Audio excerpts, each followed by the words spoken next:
She is not sick. Chapter 1. The Whispering House. The first time anyone said she was sick, Lila Sampson was 8 years old. It was a neighbor, Mrs. Penfield, who whispered it to Lila's mother on the front porch.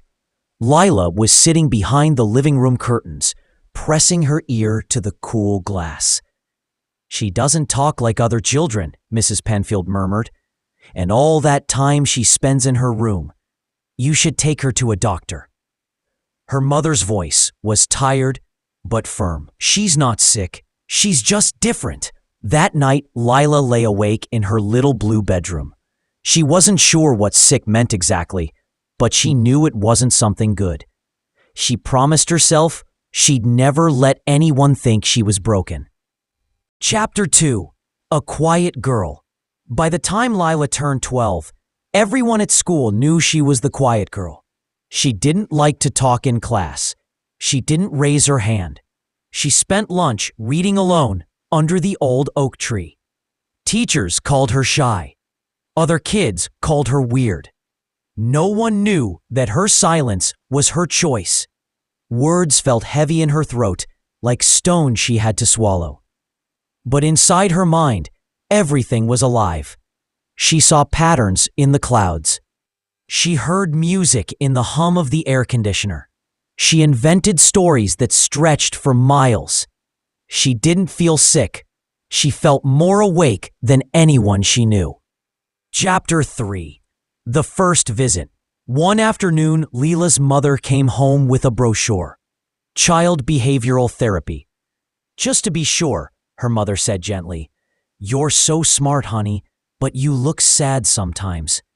Lila wanted to shout, "I'm not sad. I'm just me." But she only nodded. The therapist's office smelled like cinnamon candles.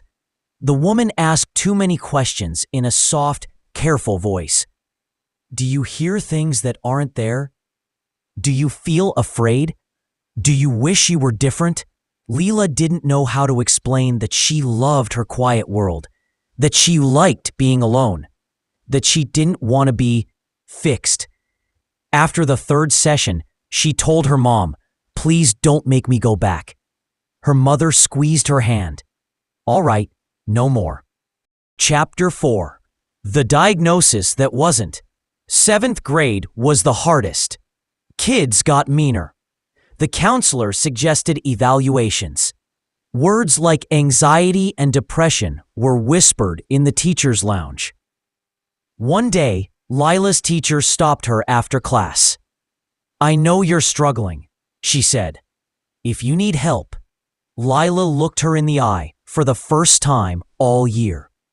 "I'm not sick," she said calmly. It was the bravest thing she'd ever done. The teacher blinked, surprised. "Okay," she said softly. "Okay, Lila." Chapter 5. The First Friend. 8th grade was when she met Jordan Rivera. Jordan was loud, funny, and didn't seem to care what anyone thought. He sat next to Lila in science class and started talking to her like she was already his friend. At first, she didn't respond, but Jordan didn't give up. "Want to sit with me at lunch?" he asked one day. She hesitated, then nodded. They ate together every day after that. He told her stories. She listened. Slowly, she started sharing her own. Not many, just enough to feel her world grow a little bigger. Jordan never treated her like she was broken. He just treated her like Lila. Chapter 6. A Voice Unfolding. By freshman year of high school, Lila felt braver. She still didn't talk much in big groups. But with Jordan, words came easier. Sometimes, she even laughed out loud, startling herself. One October afternoon, Jordan asked, "Why don't you ever speak up in class? You're smarter than all of us." Lila stared at her hands. "I don't know," she said finally. "It feels loud, like there's too much noise in my head." Jordan nodded. "I get that." He didn't push her to explain more. He never made her feel like she had to. That night she lay in bed thinking, Maybe I'm not as alone as I thought. Chapter 7. The Science Fair, Sophomore Year. The school announced the annual science fair. Jordan wanted to build a solar-powered water filter. "You'll help me," he said, grinning. "You're the brains." Leela hesitated. She hated standing in front of judges. But she also didn't want to say no. They spent weekends in Jordan's garage, piecing the project together. She loved the quiet focus of it, the hum of tools, the neat rows of wires. When the night of the fair arrived, Lila's stomach churned with nerves. But when the judges stopped at their table, she surprised herself by explaining how the filter worked. Her voice was soft but steady. They won second place. As they packed up, Jordan bumped her shoulder. "See? You can do anything!" Lila smiled. Chapter 8. The Counselor's Office. One afternoon, Lila's guidance counselor called her in. "You're doing very well academically," she began, "but your teachers still have concerns. They think you might need support." Lila's throat tightened. "I'm not sick," she said, her voice firmer than she felt. The counselor sighed. "I understand you feel that way, but isolation can be a sign of depression." Lila looked out the window. "If only you could see inside my head," she thought. "You'd know I'm happier there." After a long pause, she said, "I'm not sad. I'm just quiet." The counselor nodded slowly. "All right, Lila. Thank you for telling me." Chapter 9. The Letter. That night, she sat at her desk and wrote a letter she never planned to send. "Dear everyone who thinks I'm sick, I'm not. I don't hate people. I'm not afraid of life. I just like the way the world looks when it's still. I like hearing one voice at a time. I'm not broken. Please stop trying to fix me. Love, Lila." She folded the paper and tucked it into her journal. Chapter 10. The Art Show. Junior year, Lila took an art class as an elective.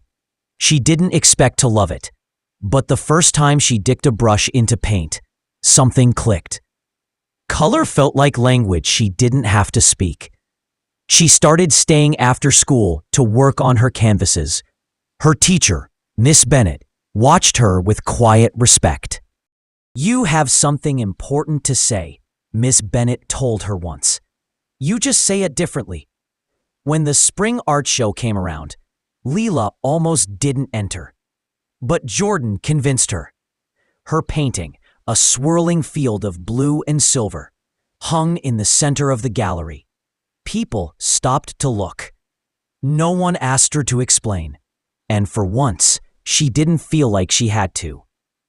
Chapter 11. A Night Under the Stars. One summer evening. Jordan and Leela lay in the grass behind his house, staring up at the sky. "You ever wish you were different?" Jordan asked. Leela thought for a long time. "I used to," she said, "but not anymore." "Good," Jordan said, "because you're exactly right."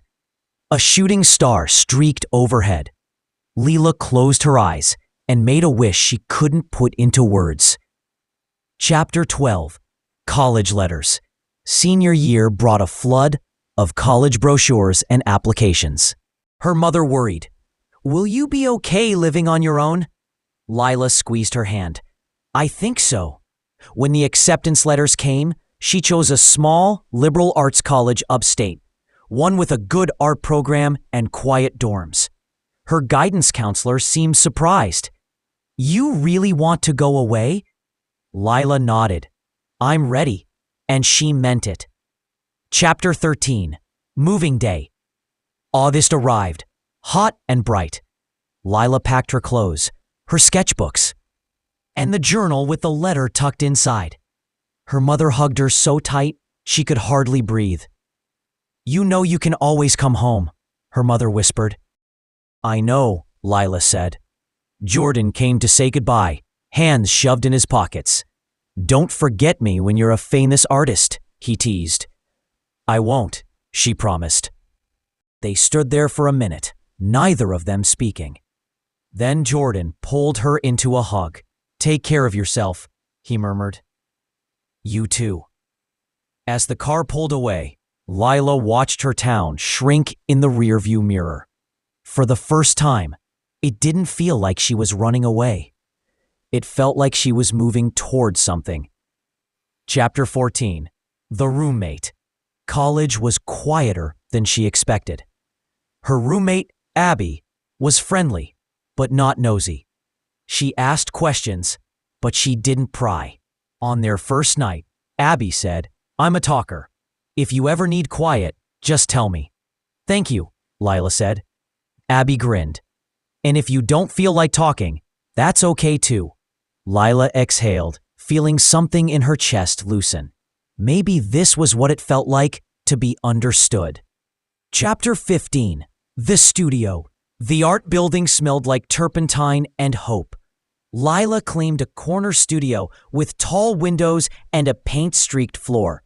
Some nights she stayed there past midnight, music in her headphones and colors spilling across her canvas.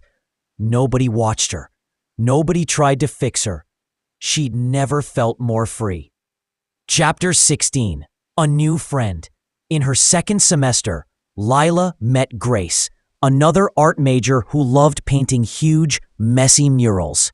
Grace was the opposite of Lila, loud, impulsive, never afraid to take up space. But she never made Lila feel small. "You don't have to talk much," Grace said the first time they worked side by side. "Just paint." So they did. For hours, they worked in companionable silence. Later, Grace said, "You know, you don't seem sick at all. You seem peaceful." Lila smiled. "I am." Chapter 17. The Call Home. One Sunday, she called her mother. "Are you happy?" her mother asked. Lila looked around her little dorm room, at the plants on the windowsill, the canvases propped against the wall, the sketchbook open on her desk. "I am," she said softly. "I'm so proud of you," her mother whispered. Lila closed her eyes. "Thank you," she said. Chapter 18. The Show. At the end of her sophomore year, the art department held a student exhibition. Lila submitted 3 paintings. One was a swirling blue sky, like the one she'd watched with Jordan. One was a portrait of her mother's hands. The last was an abstract piece, all colors and movement, her own language in paint. At the opening reception, people paused in front of her work. Some asked questions, others just nodded. Nobody called her sick. Nobody called her broken. They just called her an artist. Chapter 19. An Old Letter. One night after the show, Lila pulled out her journal and reread the letter she'd written years ago. "Dear everyone who thinks I'm sick, I'm not. I don't hate people. I'm not afraid of life. I just like the way the world looks when it's still. I'm not broken. Please stop trying to fix me. Love, Lila." She smiled. She didn't need the letter anymore. She knew who she was. Chapter 20. The Visit. That summer, Lila went home for a week. Jordan came over one evening. They sat on the porch, feet propped on the railing. "Still painting?" he asked. "Every day," she said. He looked at her for a long moment. "You seem happy," he said. "I am." "You know," he said, "you never were sick." Lila laughed, soft and bright. "I know," she said. Chapter 21. The Last Word. Years later, when people asked Lila to describe herself, she said, "I'm quiet. I'm observant. I love color and stories and silence." And when they looked puzzled, she'd smile. "Don't worry," she'd say. "I'm not sick." Because she wasn't. She was simply Lila, and she was whole. Epilogue. If you ever find yourself wondering whether you're broken because you're different, remember this. Not every silence is sadness. Not every difference is a disease. And not every person needs fixing. Some just need space to be exactly who they are. Lila saved her own life simply by believing she was enough.